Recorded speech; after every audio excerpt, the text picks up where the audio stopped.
Hi guys, it's Allie from the Children's Museum of Atlanta, and I have for you all today a very special story called Imagine.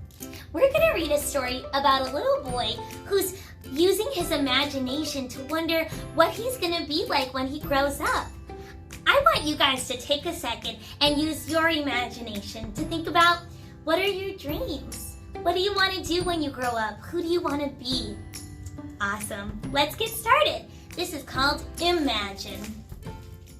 If I picked chamomile flowers as a child in the windy fields and whispered to their fuzzy faces, imagine. Just like our friend, can you pretend to pick a flower and smell it and breathe out? Good job.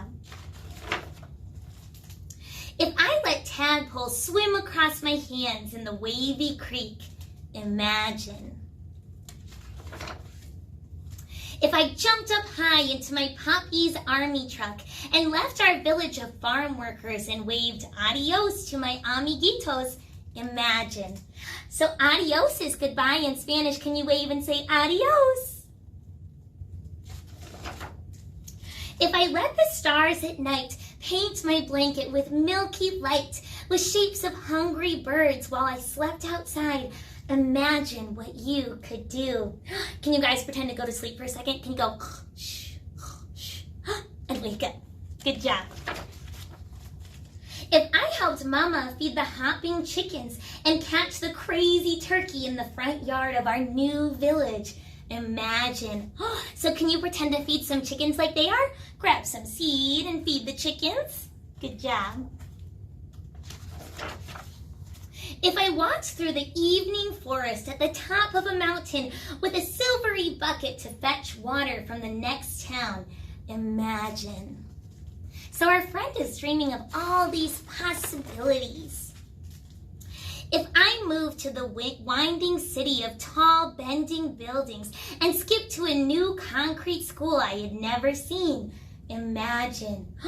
Our friend is off to a new school. Can you skip along with our friend? Can you skip like this? Good job.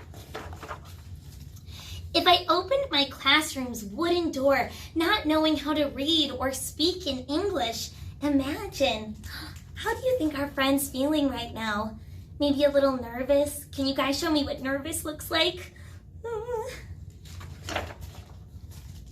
If I practice spelling words in English by saying them in Spanish, like pencil for pencil, imagine.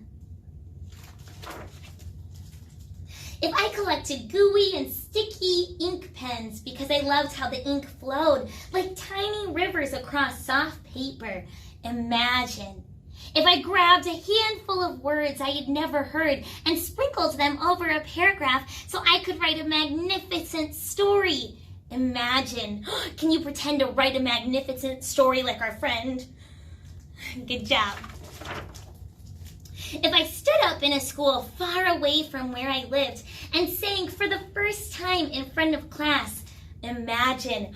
Let's pretend to sing with our friend. Can you go, me, me, me, me, me? Good job. If I started to write a poem on a skinny paper pad after school as I walked on the wide sidewalk and then finished it when I got home, imagine. Look, our friend is getting older and he's chasing his dreams. All the things he imagined are starting to come true. If I picked up my honey-colored guitar and called out my poem every day until it turned into a song, imagine. Now our friend's poetry is turning into music. If I gathered many words and many more songs with both of my hands and let them fly over my mesa or table and turned them into a book of poems, imagine. If I stood up wearing a robe in front of my familia, or family, and many more on the high steps of the Library of Congress in Washington, D.C., and read out loud and signed my poetry book like this, Poet Laureate of the United States of America. Wow. Imagine what you could do. And that is the end. Can you guys say the end? Great job, guys. Thank you so much for joining me for this awesome story time about following your dreams and always believing in what you can do in the future. Thank you guys so much and have a wonderful day. Bye!